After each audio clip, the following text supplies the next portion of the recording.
남은 한 4주 정도 뭐 뒤에 기말고사 이후에 시간이 좀 더 있긴 하지만 기말고사 전까지는 어쨌든 4주 정도가 남았는데 7, 8, 9장에 있는 내용들을 한번 해보도록 하겠습니다. 아마 9장에 있는 거는 다 하지는 않을 거고 우선은 7, 8장에 있는 내용을 하고 9장에 나와 있는 게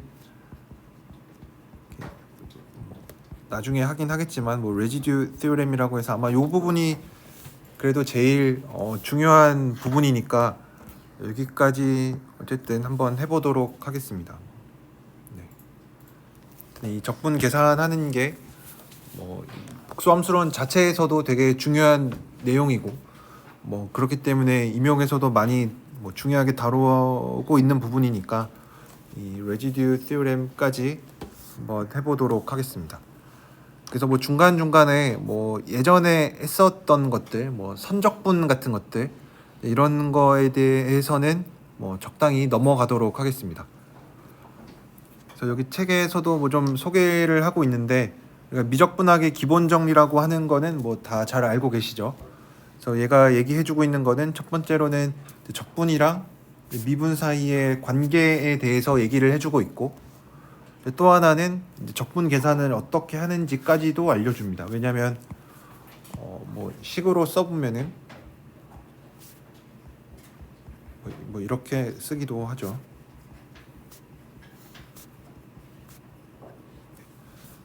그래서 이 f''이라는 함수를 적분하고 싶어서 이 적분 값을 알고 싶으면 이거의 안티 데리바티브라고 부르는 어떤 역도 함수 이런 것들을 찾아서 계산을 해주면 된다. 이게 결국은 미적분학의 기본 정리에서 얘기를 해주고 있었던 건데 우리가 원하는 거는 이거를 복소 평면으로 확장을 하는 거를 하려고 합니다.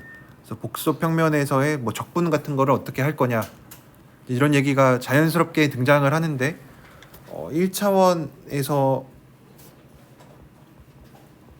적분 같은 거를 얘기를 할 때 얘를 이렇게 쓰기도 했었죠. 어차피 A, B는 그냥 구간이니까 구간을 그냥 밑에다가 쓰면은 그렇게 되는데 어디 위에서 적분을 할 거냐 적분할 때는 크게 두 가지 재료가 필요한데 하나는 어떤 함수를 적분할 건지가 당연히 중요할 거고 또 하나는 정의역이 어떻게 생겼냐 어디 위에서 적분을 할 거냐 또 이런 닫힌 구간 위에서 적분을 하면은 그냥 우리가 원래 알던 그런 적분 같은 게 되는 거고 무한대가 포함되어 있는 거를 가끔 적분하기도 하죠. 이상 적분이라고 불러서 얘기를 했는데 정의역이 바뀌면은 우리가 고려해야 될 게 조금 더 늘어나기는 하지만 어쨌든 함수랑 정의역을 잘 알아야 됩니다. 그래서 함수에 대해서 잘 아는 거는 괜찮은데 우리가 이때까지는 정의역에 대해서 크게 신경을 안 썼어요. 왜냐하면 1차원에서 적분할 때는 기껏해야 이런 닫힌 구간 아니면은 무한대가 들어가 있는 이상 적분밖에 없었는데 사실 그거나 똑같은 얘기였죠. 다 극한으로 이해를 해주면 되니까 이런 것도 문제가 생기는 점이 무한대다라고 하면은 0부터 R까지 어떤 닫힌 구간에서 적분을 한 다음에 R을 무한대로 보내주면 되니까 사실상 닫힌 구간에서 적분하는 거로 다 커버가 됐어요. 그리고 1차원에서 구간이 좀 쪼개져 있더라도 함수가 쪼개져 있어서 구간도 쪼개져 있는 경우도 그냥 각각 나눠서 적분을 해주면 되니까 크게 문제될 게 없었어요. 그래서 우리가 1변수 1차원에서 적분할 때는 정의역이 크게 문제가 되지 않았는데 이제 1차원이 아니라 2차원으로 넘어가면은 약간 문제들이 많이 생겼죠. 왜냐하면 아마 미적분학이라든지 이런 데서 적분 같은 거 하실 때 이런 영역에서 적분하기도 하고 그러니까 이제 이때부터는 이거 식을 0부터 x까지 x가 0에서 1까지 이런 식으로 나타내서 얘를 그냥 가끔 그냥 불친절하게 이렇게 쓰기도 하죠. 그래서 이제 2차원 이상으로 넘어가는 순간 영역이 되게 중요해지고 특히 3차원 같은 데서는 좀 더 복잡해졌죠. 그래서 뭐 함수에 대해서 당연히 얘기하는 거는 우리가 뭐 늘 하던 건데, 해석학 같은 데서 이제 함수에 대해서 중요하게 다루는 거는 뭐 이해를 하고 있는데, 이제 앞으로는 정의역이 어떤지에 대해서도 얘기를 되게 많이 하려고 합니다. 뭐 정의역이 어떻게 생겼느니 이런 것들을 얘기할 때 뭐 어쩔 수 없이 뭐 정의역이 어떻게 생겼는지 이런 거를 얘기하려면은 위상 수학적인 내용이 이제 가끔 등장을 합니다. 그래서 이제 책에서는 이제 최소한으로 필요한 정도만 얘기를 하고, 좀 더 뭐 이게 위상 수학적으로 깊은 내용들은 위상 수학 시간에서 만나볼 수가 있고, 그런 데서 더 자세하게 다루니까 우리는 딱 필요한 정도의 위상 수학만 가져다 쓰려고 합니다. 왜냐면 예전에 해석학 처음 배울 때도 뭐 오픈 클로즈드 이런 거 나올 때도 뭐 그냥 기본적인 것만 얘기를 했었던 것처럼 여기에서도 비슷한 거에 대해서 얘기를 하려고 합니다. 그래서 7, 8, 9장에 나와 있는 뭐 통틀어서 이제 복수 적분을 할 텐데, 이제 이거의 가장 큰 목적은 1변수에서 했었던 1변수나 2변수에서 했었던 이런 적분 관련된 여러 가지 뭐 도구들을 이제 복소 평면으로 잘 확장을 하는 게 목표입니다. 그래서 이런 마음을 가지고 뭐 1변수에서, 왜냐면 제일 쉬웠던 게 1변수니까 2변수에서부터는 또 난이도가 확 올라가죠. 특히 뭐 적분 순서 바꿀 때 뭐 영역을 어떻게 보고 뭐 이런 것들, 특히 3차원으로 가면 더 어려워졌는데, 뭐 2차원, 3차원 이런 거 말고 1차원에서 했었던 적분들을 복소 평면으로 어떻게 확장이 되고, 복수 함수가 갖고 있는 성질들이 뭐 되게 이상한 성질들이 많았죠. 뭐 아직 증명하진 않았는데 뭐 한 번 미분 가능하면은 뭐 계속 미분 가능하다 뭐 이런 것들이라든지, 뭐 함수에 대해서도 되게 좀 특별한 것들이 많았는데 정의역이 달라짐에 따라서도 좀 많이 달라지는 얘기들을 하려고 합니다. 그리고 이제 뭐 모든 과목들이 다 그렇기는 하지만 뒤로 갈수록 더 많은 내용을 배우니까 사실 이제 나중에 놓고 보면은 뭐 예전에 배웠었던 것들이 뭐 이거랑 이거랑은 결국 같은 얘기였다. 그래서 뭐 최종적으로 나중에 배우는 것만 알고 있으면은 다 된다. 뭐 이런 것들이 많죠. 뭐 예를 들어서 뭐 하이네 보렐 정리 같은 것도 뭐 바운드이고 컴팩트이면은, 아니 바운드이고 클로즈드면은 컴팩트다. 이런 거를 배우고 나면은, 이거를 배우기 전에는 뭐 컴팩트 셋인 거를 보일 때 뭐 막 파이나이트 커버가 어떻고 뭐 이런 얘기들을 많이 해야만 이제 바운디드, 뭐 컴팩트인 거를 보일 수가 있었는데, 이제 나중에 뭐 되게 좋은 정리 같은 거를 배우고 나면은 컴팩트인 거를 보일 때는 바운드랑 클로즈드만 확인하면 된다. 이런 걸 알았으니까 좀 더 툴이 많아지면 많아질수록 좀 편한 거죠. 다만 그거를 배우기 전까지는 약간은 엘레멘터리하게 좀 기본적인 것들 뭐 정의를 이용해서 보이는 게 필요하겠죠.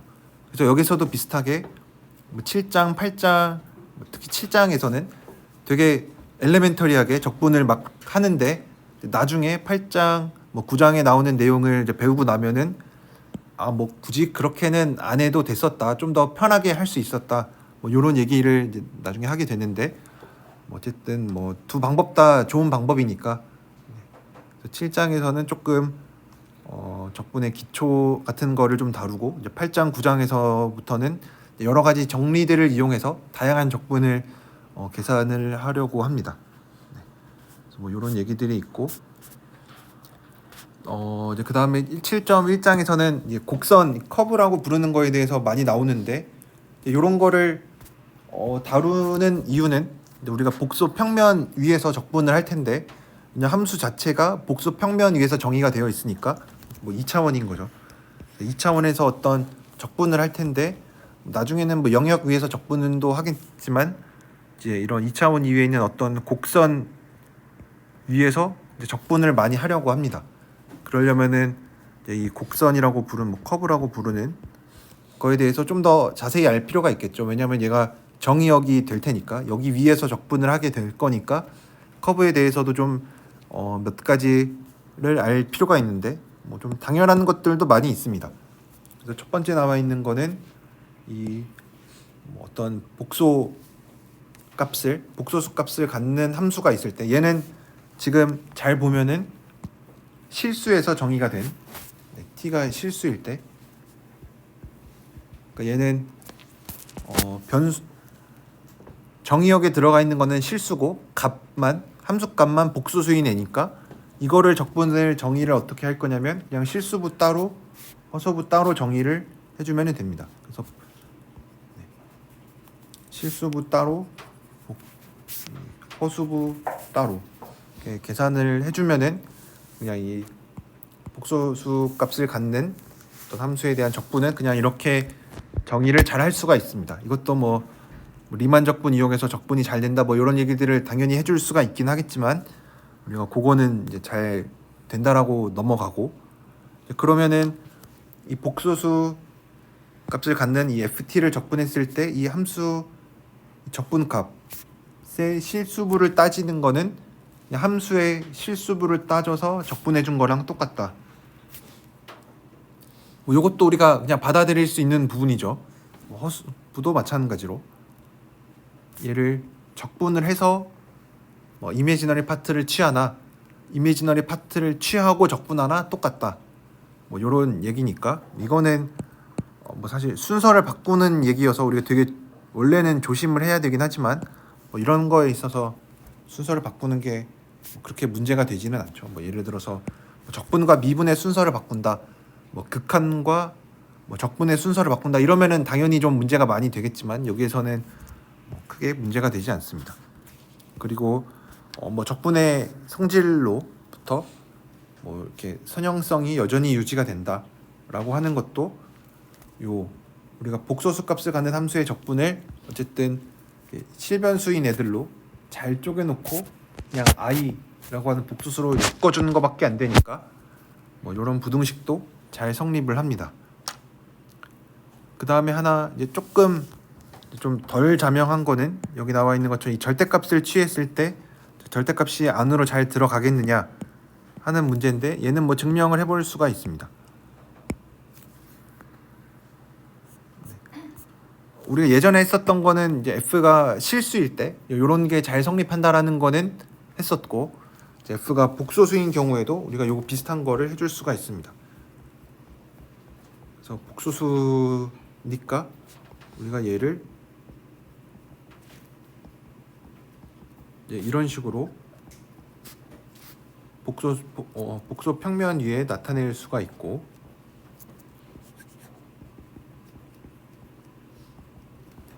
이렇게 나타내고 나면은 우선은 좌변에 있는 쟤는 이 적분에다 절대값을 취한 얘는 그냥 r이 되겠죠. 뭐 어차피 2의 i 알파는 크기가 1인 복소수니까 그러면은 이제 얘 됐고 그 다음에 얘를 이제 양변에 이 마이너스 i 알파를 곱해주면 이렇게 되고 그 다음에 얘는 어차피 상수니까 뭐 적분 안으로 잘 들어가겠죠. 그래서 적분 안으로 들어가서 이렇게 쓸 수가 있는데 지금 r이 뭐였냐면 r이 어쨌든 실수예요. 그러니까 양변에 실수부를 취해도 뭐 등식이 변하지 않겠죠. 그래서 양변에 실수부를 취하면 얘는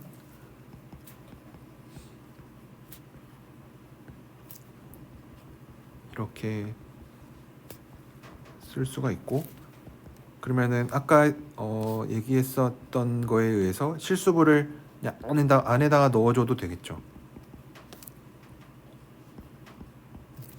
이렇게 넣어줘도 됩니다. 그러면은 이제는 완전히 다 실수에 대한 걸로 바뀌었어요. 원래는 f가 복소수였고 약간 복소수를 조금 고려해야 되는 상황이었지만 이제는 얘는 그냥 실변수 함수니까 우리가 뭐 실변수 함수에서 배웠었던 거에 따라서 뭐 이런 거 있었죠. 뭐 fx가 gx보다 작으면은 적분해도 작다. 이거는 그냥 실수에서 성립했었던 거니까 그거를 그대로 가지고 오면은 이제 얘가 뭐보다 작냐면 절대값 취한 거보다 작죠. 그렇죠? 실수분은 뭐 당연히 이 크기보다 작으니까. 근데 얘가 그냥 절대값 f니까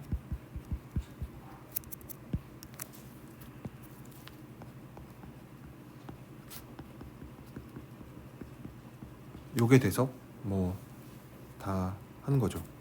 얘랑 얘랑 같으니까. 그래서 절대값이 안으로 잘 들어온다. 그래서 이거를 원래 f가 실수일 때는 뭐 당연히 성립하는 거 우리가 알고 있었는데, 그거를 f가 복소수여도 여전히 뭐 절대값이나 뭐 크기나 똑같은 거니까 이렇게 잘 증명을 해줄 수가 있습니다. 뭐 이런 적분에 대한 기본적인 성질들, 아직까지는 복소 적분은 아닙니다. 그냥 지금 함수 값만 복소수지, 지금 적분하고 있는 변수는 t가 a에서 b까지니까 뭐 당연히 실수겠죠. 아직까지는 뭐 복소 적분 얘기하고 있는 거는 아니고 그냥 함수 값만 복소수인 그거에 대해서 잠깐 얘기를 하고 있습니다. 그러면 이제 진짜로 복소 적분에 대해서 얘기를 하려고 하는데, 이제는 f가 함수 값도 복소수고 변수로 받는 이 정의역에 들어가 있는 것도 복소수인, 그래서 컴플렉스 밸류드 펑션이고 베리어블 자체도 변수도 복소 변수인 게 어떤 복소 평면의 어떤 뭐 부분 집합에서 잘 정의가 돼 있고, 이 뭐 임의의 두 점에 있을 때 뭐 복소 평면 위에서 Z1, Z2가 이렇게 있을 때 뭐 Z가 Z1부터 Z2까지 변할 때 약간 실변수에서 했었던 거 그대로 써보면은 뭐 이런 식으로 써볼 수가 있겠죠. Z1부터 Z2까지 적분을 할 때 뭐 적분을 하려고 하면은 뭐 어떻게 해야 되겠냐, 얘를 어떻게 정의할 거냐, 요게 궁금한 거죠. 어떤 복수 평면 위에 어떤 뭐 오메가라는 이런 뭐 이런 집합이 있고, 거기 위에 거기 안에 어떤 Z1, Z2라는 두 개의 점이 있을 때 이 Z1, Z2부터 Z가 변할 때 적분을 어떻게 정의할 거냐. 그래서 뭐 사실 일변수에서는 어떤 뭐 A부터 B까지 이러면은 그냥 구간을 생각하는 거니까 그냥 이 구간 위에서 적분을 하면 되겠구나. X가 A에서 B까지 변한다라고 하면은 뭐 일변수에서는 뭐 더 고려할 거 없이 그냥 구간을 생각해 주면 되는데, 복소수에서 생각을 해보니까 Z1에서 Z2까지 변하는 이 경로가 되게 많아요. 그러니까 뭐 오메가 안에는 여전히 있어야 되니까 뭐 저희 바깥으로 나갔다가 들어오면 안 되겠죠. 이런 거 말고 그냥 뭐 이런 경로도 있을 거고, 뭐 이런 경로도 있을 거고, 뭐 여러 가지 경로가 있어서 뭔가 경로를 잘 생각을 해줘야 되는구나라고 생각을 하겠죠. 그래서 예전에 했었던 이 선적분 같은 것들이 좀 많이 쓰입니다. 선적분은 라인 인테글이라고 부르는 뭐 아마 미적분학 시간에 하셨죠? 네, 선적분에 대해서는 많이 했으니까 뭐 이거보다 더 나아가서 뭐 면적분 뭐 이런 거는 당연히 조금 더 어려운 거긴 하지만 이거는 우리가 지금 필요한 건 아니고, 선적분을 곡선을 잘 매개화해서 적분하는 거 이거는 많이 했으니까 이거는 잘 알고 있다고 생각하고 넘어가서 얘기를 하도록 할게요.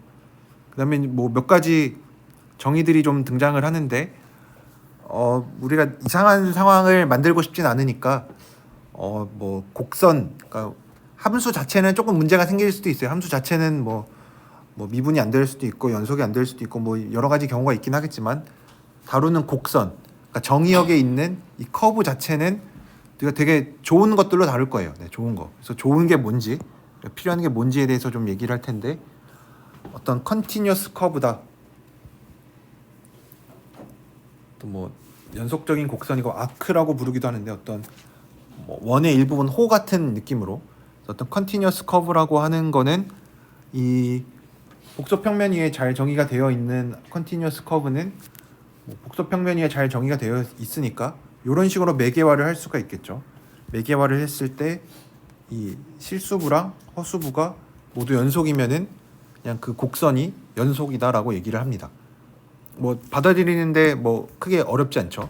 ZT라는 게 얘가 그냥 복소 평면 복소가 아니어도 얘가 그냥 어떤 두 개의 좌표를 갖는 어떤 곡선을 생각해 봤을 때 ZT가 연속이다 라고 하는 거는 그냥 XT랑 YT가 모두 연속이면은 그냥 ZT가 연속이라고 한다라고 뭐 이렇게 정의하는 거는 뭐 크게 이상한 거는 아니죠. 그래서 어떤 복소평면 위에 있는 복소평면 위에서 정의된 어떤 곡선이 연속이다, 뭐 컨티뉴어스 커브다, 아니면 어떤 커브가 연속이다라고 하는 거는 실수부랑 허수부가 모두 연속일 때. 왜냐면 이거는 또 연속성을 따지기는 되게 쉬워요. 왜냐면 기껏해야 1변수이고 실변수인 애들이니까 그냥 R에서 R로 가는 함수니까 뭐 연속성 따지는 거 되게 뭐 어렵지 않습니다. 그리고 우리가 여기에서는 이 커브에 대해서 연속성을 따지고 이런 거는 안 하고 그냥 커브가 잘 주어져 있을 때 그 위에서 어떤 좀 이상한 함수를 적분을 한다 이런 것들이 많으니까 네, 어떤 이 곡선에 대해서는 이상한 일들이 많이 안 생깁니다. 그 다음에 뭐 얘를 이렇게 매개화를 했을 때 ZA, 그러니까 T가 A부터 B까지 변하는데 T의 처음 값을 넣은 거를 뭐 곡선의 이니셜 포인트라고 하고 ZB를 터미널 포인트, 끝나는 점이라고 하는 거 뭐 이렇게 이름 붙이는 거 뭐 그게 이상한 거 아니죠. 시점, 종점 이렇게 벡터 같은 데서도 많이 얘기를 했었죠. 그 다음에 처음 시점이랑 종점이 같으면 ZA랑 ZB가 같으면은 우리가 이 곡선 C를 클로즈드 커브라고 부릅니다. 이거는 뭐 되게 많이 나오는 말이니까 클로즈드 커브가 뭔지 그냥 뭐 폐곡선이라고 부르는데 그냥 여기서 어떤 한 점에서 출발해서 막 이렇게 돌다가 결국은 다시 처음 제자리로 돌아오면은 클로즈드 커브라고 부릅니다. 근데 뭐 돌아올 때 겹치면서 돌아올 수도 있겠죠. 그러니까 이렇게 교차하면서 이게 몇 번 교차하고 다시 들어올 수도 있겠죠. 그래서 요런 거 뺀 거, 그러니까 중간에 자기 자신이랑 교차하지 않는 거. 여기서 표시한 게 자기 자신이랑 교차하지 않는 거를 심플이라고 부릅니다. 심플이란 말도 되게 많이 씁니다. 왜냐하면 곡선이 이런 식으로 중간중간에 만나게 되면은 이 위에서 적분을 하기가 좀 번거로워요. 왜냐하면 우리가 실수 위에서 적분할 때도 A부터 B까지 적분할 때도 얘도 어떻게 보면은 매개화가 된 거죠. ZT가 뭐 어떤 C라는 걸로 매개가 됩니다.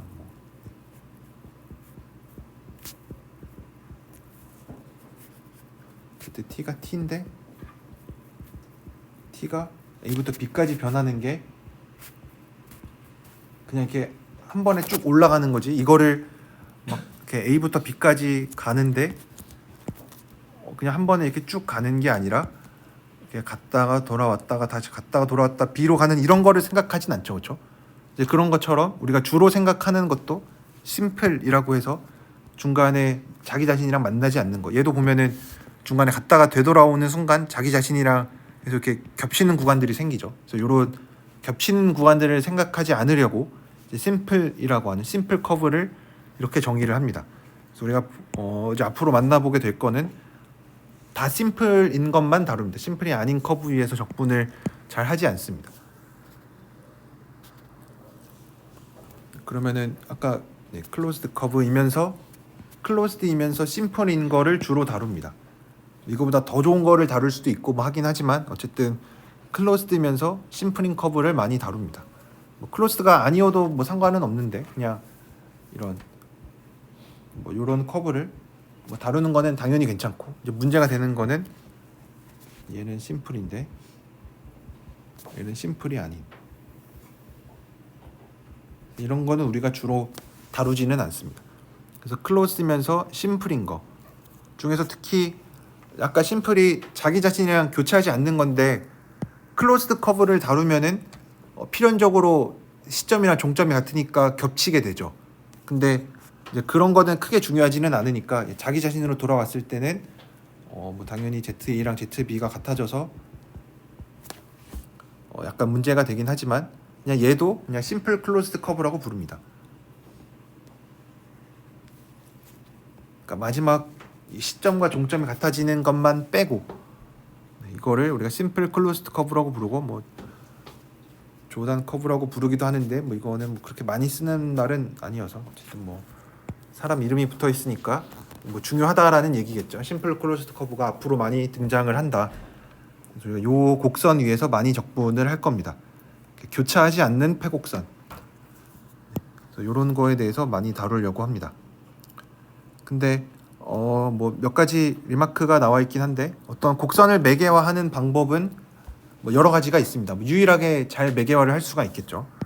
예를 들어서 0부터 1까지 가는 이런 직선을 매개화할 때도 뭐 누구는 그냥 얘를 t로 미분할 수도 아니 매개화할 수도 있고 뭐 누구는 t 제곱으로 매개화해도 뭐 아무 문제 없겠죠. 그래서 어떤 곡선을 매개화하는 방법은 되게 많습니다. 그래서 그 얘기를 하고 있고 커브는 어떤 커브의 특징 중에 하나는 당연히 연속 함수이고 뭐 컴팩트고 커넥티드다 뭐라고 했는데 뭐 그냥 받아들일 수 있는 내용이죠. 뭐 커넥티드는 끊어져 있지 않다라는 얘기니까 뭐 커브 끊어져 있지 않고 컴팩트라고 하는 거는 클로즈된 바운디드면 되는데 클로즈된 바운디드 잘 되니까 커브는 뭐 이렇게 얘기를 하고 있습니다. 그 다음에 밑에 나와 있는 이 조단 커브 티오렘이 위상 수학에서는 되게 중요하게 다루는 내용이기는 하지만 우리는 그냥 뭐 책에 증명이 아마 없을 텐데 증명도 없고 되게 길고 복잡하니까 우리가 다루지는 않는데 사실 생각해 보면은 당연한 겁니다. 만약에 C가 심플 클로즈드 커브면 여러분들이 아무렇게나 그냥 닫힌 폐곡선인데 교차하지 않게끔 하나 그려보면은 뭐 이런 거 그려볼 수가 있겠죠.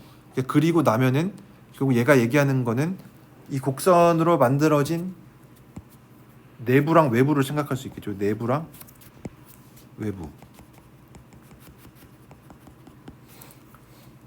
그래서 잘 나눈다라는 얘기입니다. 이 C라는 어떤 심플 클로즈드 커브가 있으면은 이 내부가 외부와 외부로 잘 나뉜다. C를 경계로 해서. 네.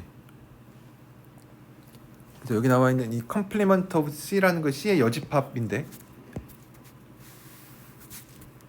C의 여집합이 어떤 디스조인트한 그러니까 교집합이 없는 두 개의 영역으로 쪼갠다. 왜냐면 지금 C가 이렇게 돼 있으니까 C를 빼고 나면은 얘가 이런 식으로 점선으로 경계가 없는 뭐 이렇게 될 텐데 이렇게 하고 나면은 진짜로 두 개의 영역이 생겼죠. 요 내부랑 외부. 근데 마침 1번 내부의 경계도 C가 되고 2번의 경계도 C가 되는 어떤 이런 걸로 잘 나눈다. 뭐 되게 당연한 얘기긴 한데 그 뭐 증명이 필요한 내용이고 이거는 뭐 증명을 우리가 하지는 않지만 직관적으로 받아들이기에는 당연한 내용이죠. 근데 만약에 심플이 아니면은 뭐 이런 식으로 쪼개고 나면은 뭐 두 개가 아니라 세 개로 쪼개질 수도 있는 거죠. 그래서 심플인 거는 되게 중요하다. 외부랑 내부를 딱 둘로 나눠주고 있으니까 심플인 거는 중요하다. 그래서 내부랑 외부를 잘 나눈다. 왜냐면은 여러분들이 아마 선적분 같은 거 할 때 아마 보셨을 텐데 그래서 뭐 이건 심플이 아니면은 얘가 이렇게 두 개로 안 나뉜다. 이렇게 세 개로 나뉠 수도 있다. 이 구멍이 뚫린 영역이 되게 선적분 같은 데에서도 많이 쓰였죠. 왜냐면 이런 거를 주로 얘기하는데 때가 이거의 경계를 얘기할 때 경계를 얘기하는 이유는 막 그린 정리 막 이런 걸 쓰다 보면은 경계에서의 오리엔테이션 방향을 잘 정해줄 필요가 있는데 얘는 이쪽으로 반시계로 하고 얘는 시계 방향으로 해야 된다. 이런 걸 얘기할 때 보통 뭐 쉽게 얘기하는 방법은 내가 이 경계를 따라서 걸을 때 내부가 왼쪽에 있어야 된다. 뭐 이런 식으로 많이 얘기를 했었죠. 그래서 얘가 그냥 이 작은 원에서는 이렇게 반시계로 돌고 있으면은 내부가 오른쪽에 있죠. 그래서 방향을 반대로 정해야 된다. 얘는 반시계로 돌아야 된다. 뭐 이런 얘기들을 예전에 선적분 뭐 이런 거 할 때 얘기를 했었죠.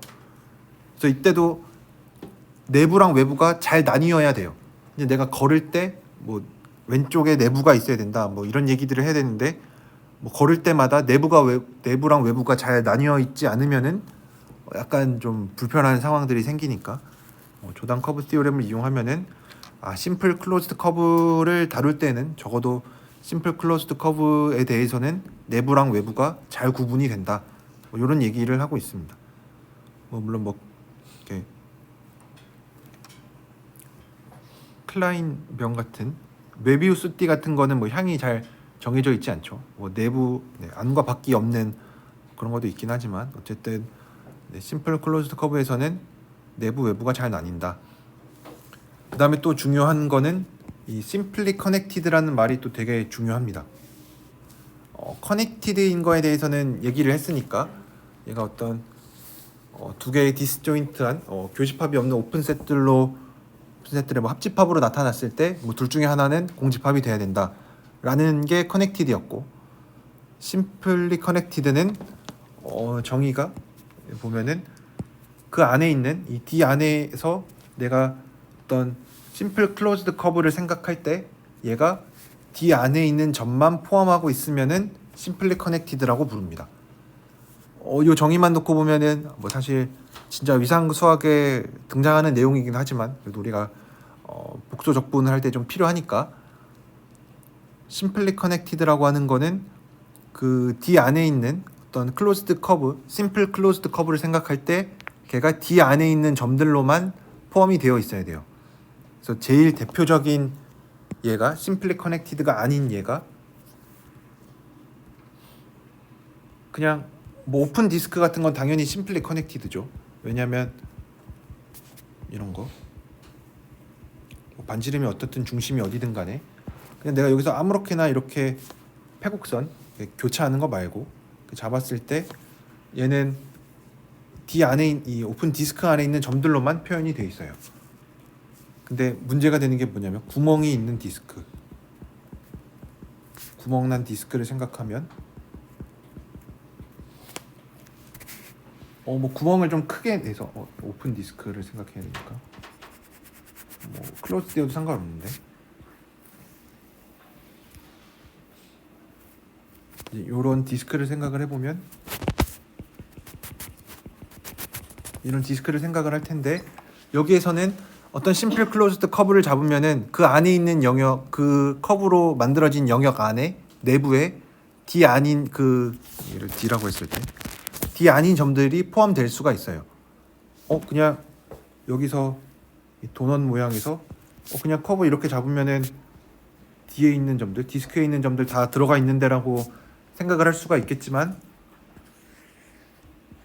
얘를 뭐 이런 식으로 잡는 순간 이렇게 잡으면은 사실 구멍이 뚫려 있으니까 여기 안에 있는 점들은 여기가 다 D 안에 있어야 되는데 구멍이 났기 때문에 그럴 수가 없죠. 그래서 얘는 요 D 바깥에 있는 점들도 포함을 하고 있으니까 그래서 심플리 커넥티드가 안 됩니다.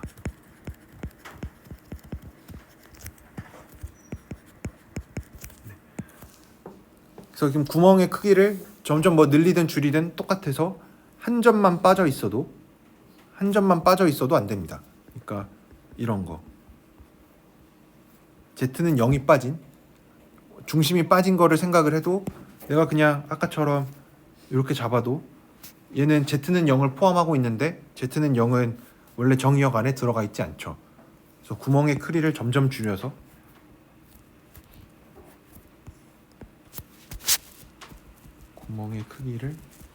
구멍의 크기가 크든 작든 심플리 커넥티드가 아니라는 거에는 변함이 없죠. 그래서 구멍의 크기를 계속 줄여서 그냥 점으로 만들어도 한 점만 뺀 것도 심플리 커넥티드가 안 됩니다.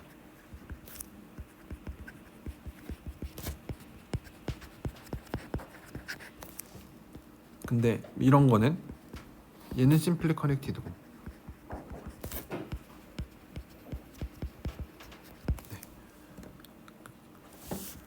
그래서 심플리 커넥티드랑 뭐 어떤 게 심플리 커넥티드고 어떤 게 심플리 커넥티드가 아닌지 구별하는 것도 되게 뭐 위상수학에서는 중요하게 다루는 거긴 하지만 우리가 필요한 거는 결국은 구멍이 났냐 구멍이 있냐 없냐 그 차이만 잘 아시면 됩니다.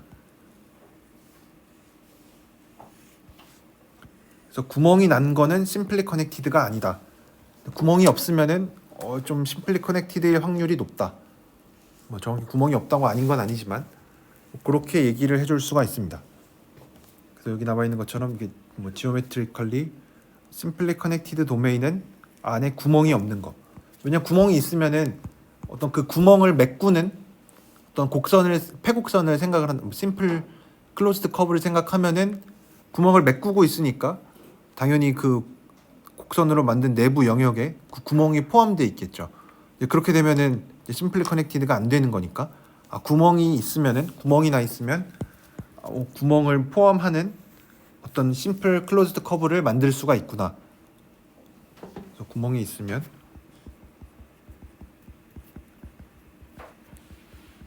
그 구멍을 중심으로 뭐 진짜로 뭐 원에서의 그 중심이 아니라 그냥 그 구멍을 주위로 한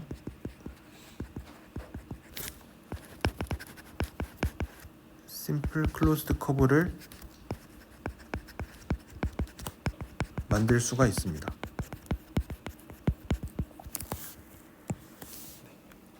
그래서 뭐 위상 수학적으로는 막 그런 얘기 뭐 들으시죠? 뭐 도넛이랑 뭐 컵이랑 똑같다 뭐 이런 것처럼 얘를 뭔가 좀 연속적으로 변화시키는 거를 생각을 해보면 그냥 오픈 디스크 뭐좀 오픈 디스크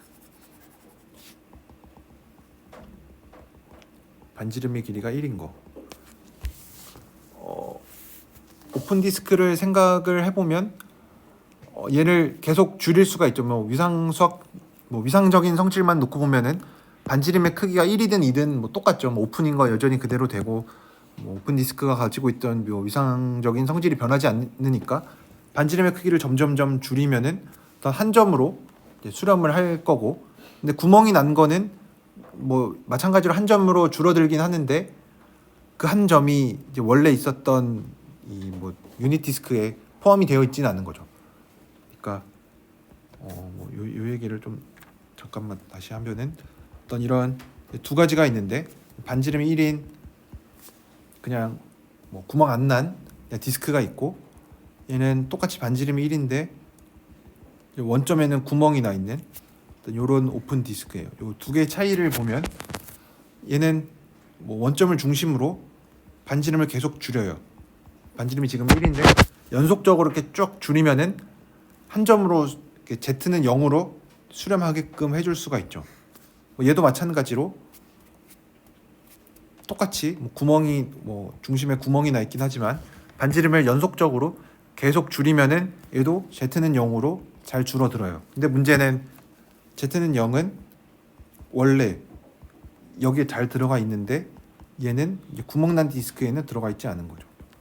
요 차이가 있다라는 걸 얘기를 하고 있는데, 어쨌든 우리가 좀 잘 알아야 되는 거는 구멍이 나 있는 영역은 심플리 커넥티드가 아니구나. 그래서 심플리 커넥트냐 아니냐를 따질 때 보통은 이제 구멍이 잘 있냐 없냐 이거를 따집니다.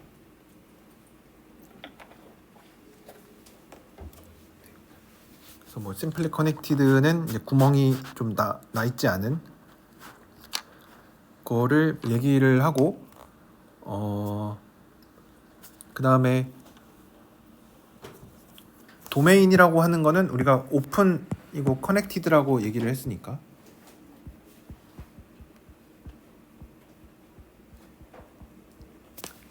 여기에서 뭐 심플리 커넥티드가 아닌 거는 그냥 뭐 멀티플리 커넥티드라고 부릅니다. 그래서 뭐 커넥티드인 거를 굳이 이렇게 뭐 심플리 커넥티드다, 뭐 심플리 커넥티드가 아닌 거를 그냥 뭐 멀티플리 커넥티드라고 부릅니다.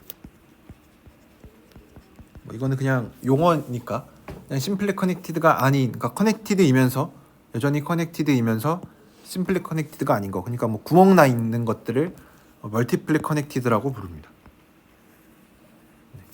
어쨌든 뭐 둘 다 커넥티드여야 된다는 거.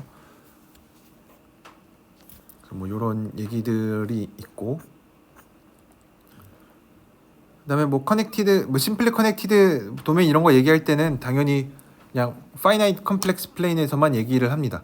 왜냐면은 이렇게 무한대를 포함하고 있으면은 뭐 원점 이 유닛 서클 밖에 있는 거,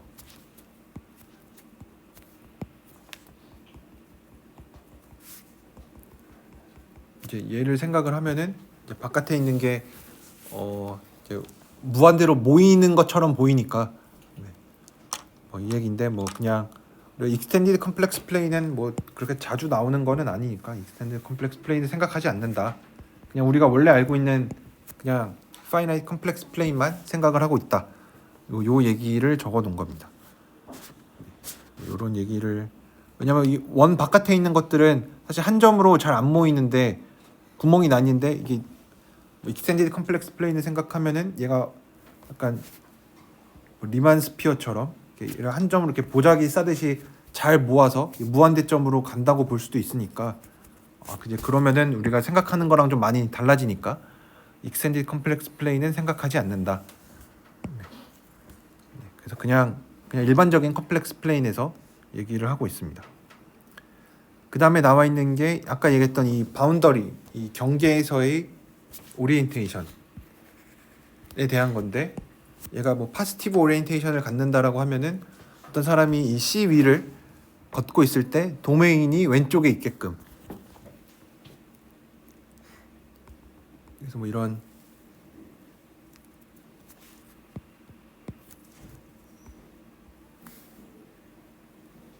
영역을 했을 때 이거에 뭐 방향을 정해주고 싶은데 방향을 정해줄 때는 그냥 얘가 이 사람이 여기 위를 걷고 있을 때 뭐 내부는 당연히 이 심플 클로스드 커브니까 내부가 잘 있는데 왼쪽에 이 도메인이 있게끔 영역 내부가 있게끔 걸어다니게 향을 정해주면 된다.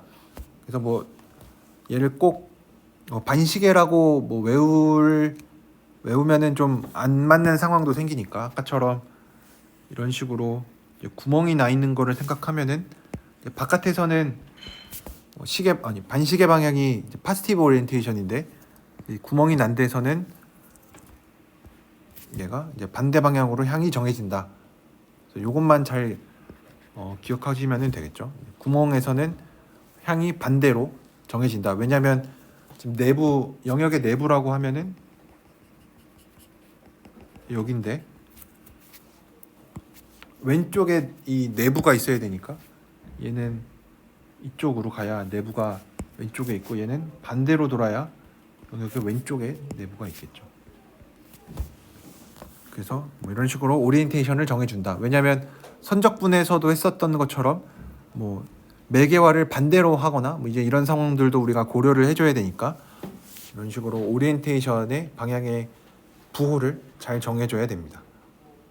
그래서 보통 아무 얘기 없으면은 그냥 이 방향을 파지티브 오리엔테이션이라고 얘기를 해서 적분을 합니다. 그 다음에 여기서 뭐 또 몇 가지가 나오는데 앞에 있는 것보다는 결국 그냥 곡선이 스무스한 게 뭐냐, 뭐 곡선의 미분에 대한 얘기를 할 텐데 왜냐하면 매개화를 해서 뭐 나중에 할 텐데 곡선을 뭐 ZT로 매개화했으면은 DZ는 뭐 Z 프라임 T, DT 이제 이런 얘기를 선적분에서 등장을 했으니까 당연히 뭐 미분에 대한 얘기가 좀 필요하겠죠. 그래서 미분에 대한 얘기를 잘 해주려고 뭐 스무스하다 뭐 이런 얘기 하는데 뭐 양끝점에서는 미분 계수 얘기할 때 한쪽만 고려를 하면 된다. 왜냐면 미분 같은 게 극한으로 정의가 되니까 양끝점에서는 사실 뭐 A, B라고 하면은 A에서는 우극한, B에서는 좌극한만 생각을 해줘야 된다. 뭐 이런 얘기들 하고 있는데 이거는 뭐 이미 알고 있는 거고 뭐 그렇게 중요하게 다루는 거는 아니니까. 그 다음에 이렇게 피스와이즈 스무스라고 해서 조각적으로 뭐 연속이다, 조각적으로 미분 가능하다 이런 얘기들도 여러분들이 많이 보셨죠, 그렇죠? 그래서 그냥 뭐 이런 거. 뾰족한 거 이런 것도 전체로 놓고 보면 미분 가능하지 않으니까 뭐 선적분 안 하겠다 이렇게 얘기하면은 안 되고 이렇게 쪼개서 보면은 조각적으로는 잘 미분되니까 이런 식으로 조각적으로 미분 가능한 곡선에 대해서 뭐 얘기를 많이 하고 있습니다. 결국은 뭐 조각적으로 끊어져 있으니까 각각의 구간에 대해서 잘 적분해 주면 되겠죠. 왜냐하면 각각의 구간에 대해서는 잘 미분되니까. 그래서 일반적으로 이렇게 조각적으로 연속이고 뭐 조각적으로 미분 가능한 곡선에 대해서 많은 얘기들을 해줄 수가 있습니다. 뭐 이런 얘기들이 있고, 그러면은 아까처럼 이 적분을 잘 할 수 있다. 아까 그냥 적분 정의 같은 거 안 하고 그냥 넘어갔는데, 이 컴플렉 x는 실수이고 함수가 그러니까 R에서 C로 가는, 변수는 실수이고 함수 값이 복소수인 거, 이런 식으로 실수부 허수부 잘 나눠서 정의할 수 있다라는 거, 뭐 리만 적분 이런 거 이용하면은 잘 할 수가 있고, 뭐 이런 거 정도는 뭐 걸고 넘어지지 않으니까 책에 보면은 뭐 리만 적분 이용해서 잘 정의가 된다 뭐 나와 있고, 뭐 f가 연속인 거 얘기했으니까 뭐 조각적으로 연속인 거에 대해서도 비슷하게 다 얘기를 해줄 수가 있습니다. 그래서 복소 변수가 아니고 아직 실변수이고 함수 값이 복소수인 거에 대해서 적분을 잘 할 수가 있다. 그러면은 이거를 이제 좀 더 확장을 하면은 이제는 정말로 복소수에서 복소수로 가는 게 필요하죠. 아까까지는 뭐 R에서 C로 가는 거니까 뭐 그냥 계산을 하면 됐었는데, 이제는 C에서 C로 가는 복소평면에서 복소평면으로 가니까 이제는 이 함수가 어디에서 정의가 되어 있는지 잘 얘기를 해줘야 되는데, 얘가 이런 커브 위에서 잘 정의가 되어 있다. 그러면 그냥 뭐 x 플러스 iy 꼴로 되어 있는데, 우리가 그래도 선적분에는 조금 익숙하니까 얘를 xt, yt 형태로 나타내 놓고 나면은 뭐 f는 여전히 연속이 되고, 그랬을 때 이 곡선 위에서 이 zt라고 부르는 이 복소평면 위에 정의된 어떤 요 곡선,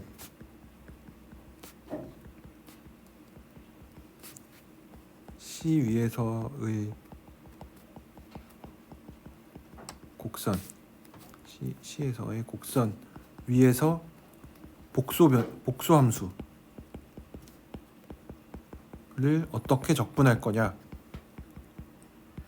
라고 하면은, 그냥 우리가 예전에 선적분했었던 거랑 똑같이 이런 식으로 계산을 해줍니다. 그래서 기호로 쓸 때는 이렇게 곡선 C 위에서 F를 적분해준다. 근데 계산은 어떻게 할 거냐면, Z를 매개화를 꼭 해야겠죠. 곡선을 매개화를 해야 되니까. 곡선을 매개화하고 나면은 요 F 이 Z 자리에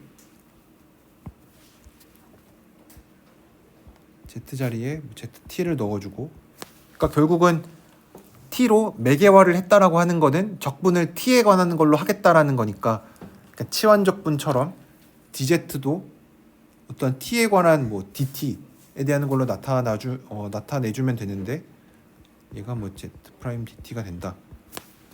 요거는 뭐 책에도 뭐 증명이 돼 있긴 하지만, 이건 우리가 선적분에서 했었던 거랑 지금 똑같은 얘기니까 요거에 대한 증명은 넘어가서, 앞으로 이제 이거를 했으니까 뭐 사실 이제 대부분의 적분들은 다 할 수가 있어요. 왜냐면 곡선을 매개화하기만 하면은 적분을 이렇게 해주면 되니까. 그래서 적분 계산은 사실상 거의 다 이걸로 합니다. 그러니까 나중에 뭐 되게 여러 가지 정리를 배우고 나면은 뭔가 이렇게 매개화해서 문제를 풀고 답을 찾는 거는 조금 별로라고 생각을 하는데, 좀 왜냐하면 더 강력한 정리를 써서 계산을 좀 덜 하고 싶고 더 멋있게 풀고 싶고 그럴 때가 가끔 있어서, 이렇게 매개화해서 푸는 거를 종종 까먹고 뭐 이용하지 않으려고 노력을 하는데, 그래도 이렇게 계산하는 거는 여러분들이 열심히 계산을 해보셔야 됩니다. 정 안 되면은 매개화해서라도 이렇게 해서라도 계산을 해야 되니까.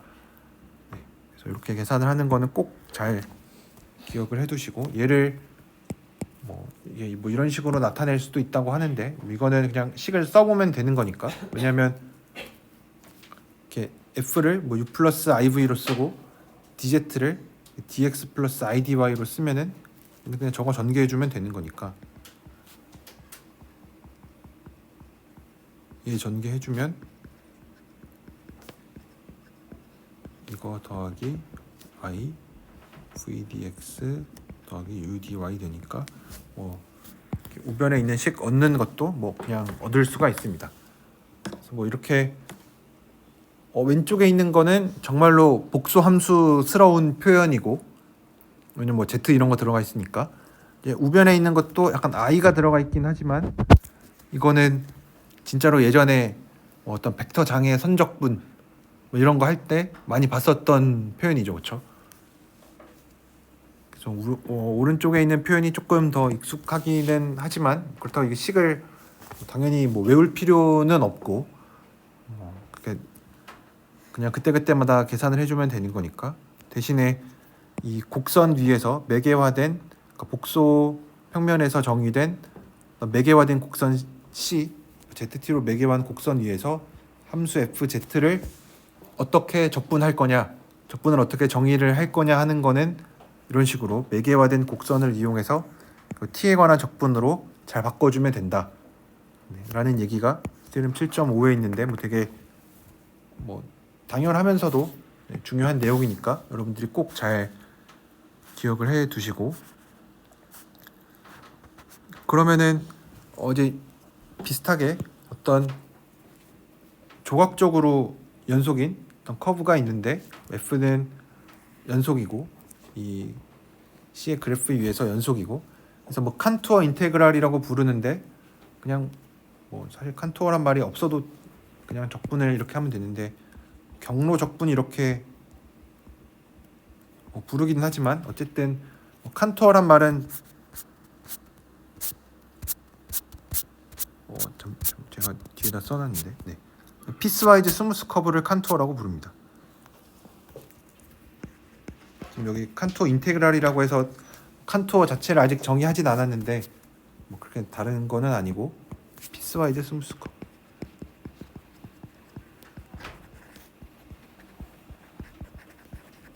그러니까 우리가 만나는 대부분은 다 칸투어입니다. 네. 그냥 피스와이즈 스무스 커브가 아닌 거에 대해서는 적분하지 않아요. 왜냐면 적어도 스무스해야, 왜냐면 Z 프라임 같은 게 등장을 하니까 적어도 미분 가능해야 되고, 그리고 약간 조각이 나 있어도 뭐 그 정도까지는 우리가 허용해 줄 수 있으니까. 그래서 얘를 어떻게 정의할 거냐면 아까처럼 매개화해서 잘 정의한다. 얘를 경로 C 위에서의 함수 F의 적분은 이런 식으로 잘 매개화해서 정의한다. 그래서 뭐 기호로는 뭐 가끔 감마를 이용해서 쓸 때가 있는데 어쨌든 뭐 여기 있는 C 위에서 F를 적분한다. 요 기호를 제일 많이 쓰니까 이렇게 얘기를 하고, 그러면은 이제 여기서 리마크라고 해서 나와 있는 거는 우리가 요 dx가 빠졌는데 요 7변수 f가 r에서 r로 가는 함수를 적분할 때 생각을 해보면 얘는 뭐에 의존을 했는지 생각을 해보니까 fx에 의존을 했고 양 끝점에 의존을 했습니다. 그렇죠? 뭐 a, b 사이에서 f가 어떤 일이 일어나는지 별로 관심 없이 양 끝점에서의 정보가 적분을 다 결정을 해줬는데, 지금 우리가 이렇게 정의를 해놓고 보니까 얘는 뭐 여전히 함수에 의존하긴 하지만 사실상 이 곡선 위에 우리가 적분을 하는 영역 위에 있는 모든 점에 대해서 다 의존을 해요. 그러니까 실변수 함수랑은 조금 달라 보이는 거죠, 그렇죠? 실변수에서는 양 끝점만, 그러니까 뭐 함수에 의존하는 거는 뭐 복수 적분이나 그냥 일반적인 실적분이나 똑같은데, 실적분에서는 양 끝점에서만 의존을 했다면 지금까지 보기에는 복수 적분은 이 곡선 위에 있는 모든 점에서 다 의존하는 것처럼 보여요. 근데 나중에 이게 하겠지만 얘도 여전히 양 끝점에 대해서 의존한다는 거를 이제 보이게 될 겁니다. 복수 적분도 그래서 실적분이랑 이제 크게 차이가 없는데, 여기서 요것만 얘기하고 제가 끝낼 텐데, 그렇게 이거를 이렇게 쓰는데 나중에 뭐 그림 정리가 등장을 하게 되는데, 그림 정리가 결국 얘기를 해주는 거는 어떤 거를 적분을 할 때 그림 정리를 뒤에 그림 정리가 나오는데, 네. 그림 정리는 미적분학 시간에 다 들어보셨죠? 네. 그림 정리가 얘기하는 거는 어떤 영역이 있고 이거의 경계를 C라고 했을 때 결국 C 이 경계 위에서 이제 원래 함수를 적분하는 거는 어떤 이 경계가 만들어내는 어떤 영역, 그래서 얘 뭐 어떤 적당한 미분된 거의 적분으로 바꿔서 생각을 해줄 수가 있다. 그래서 A, B에서 F'X를 해주면은 얘도 A, B의 양끝점이 결국은 경계가 양끝점이 되는 거죠, 그렇죠? 어떤 닫힌 구간의 경계는 양끝점밖에 없으니까. 그래서 그림 정리가 얘기해 주는 것도 어떻게 보면 미적분학의 기본 정리를 조금 2차원으로 일반화한 거라고 볼 수도 있죠. 왜냐면은 적분되는 거는 어떤 영역에서 이게 경계로 바뀌었고, 그다음에 함수도 원래 미분된 거랑 원래 함수랑 사이의 관계니까. 네. 그래서 그림 정리가 얘기해 주는 것도 약간 결국 뭐 내부에서 일어나는 일을 보고 싶으면은 좀 양끝점에서만 보면 된다. 근데 뭐 함수가 조금 바뀌긴 했지만, 그래서 뭐 요런 얘기를 해주고 있습니다. 그래서 결국은 뭐 적분 같은 게 뭐 이거는 R2에서 뭐 얘는 R2고 얘는 어쨌든 실수해서 했었던 얘기들인데, 결국은 뭐를 이렇게 적분하려고 하니까 뭐 얘를 직접 당연히 계산을 뭐 하기도 합니다. 뭐 이거 어차피 이중 적분이니까 뭐 영역 잘 주어져 있고 뭐 함수 잘 주어져 있으면은 이 벡터 필드 주어져 있으면은 이거 잘 적분하던데, 결국 그림 정리가 얘기해 주는 거는 이중 적분 하지 말고 그냥 변수 하나짜리 잘 매개화해서 이 경계를 매개화해서 적분 하나만 해라 라는 거였으니까, 비슷하게 우리가 나중에 하고자 하는 얘기도 복수 적분도 비슷하게 지금 보기에는 모든 점에 다 의존하는 것처럼 보이지만 나중에 어떤 뭐 클로즈드 커브 같은 거를 다루거나 아니면은 뭐 결국은 양끝점에만 의존한다라는 얘기를 해주려고 합니다. 네. 네. 그래서 오늘은 여기까지 하고, 아마 7장에 있는 내용을 뭐 이번 주 안에 당연히 다 못 끝낼 거예요. 그래서 중간중간에 제가 계산을 좀 뭐 한다라고 했었는데 몇 개는 조금 건너뛸 수도 있으니까 여러분들이 중간중간에 예제 같은 거는 꼭 직접, 특히 예제 7.7 같은 거 진짜 뭐 곡선 몇 개 주고 매개화해서 계산을 하면 되는 거니까 이런 거는 여러분들이 꼭 연습을 해보셨으면 좋겠습니다. 이런 거 그냥 연습을 안 하면은 이제 나중에 문제 풀기가 조금 힘들어지니까, 이런 예제 같은 것들은 책에 예제가 좀 많이 있으니까 그런 것들을 좀 보셨으면 좋겠습니다. 특히 뭐 중간중간에 선적분 얘기가 당연히 많이 나올 수밖에 없어서 제가 뭐 선적분에 대해서 뭐 사실 아까 얘기했었던 게 선적분이랑 똑같은 거긴 하지만 선적분에 대한 내용이 잘 떠오르지 않는다 그러면은 뭐 미적분학 책 같은 거 이게 잠깐 보시면은 다 기억이 잘 나실 겁니다. 그래서 다음 시간에는 요 예제 7.7에서 몇 개 계산 좀 하고 뒤에 이어서 이제 더 뒤에 중요한 내용들이 더 많이 나오니까 뒤에 있는 내용 더 이어서 하도록 하겠습니다. 혹시 질문 있으신가요? 네, 질문 없으시면은 여기까지 하도록 하겠습니다.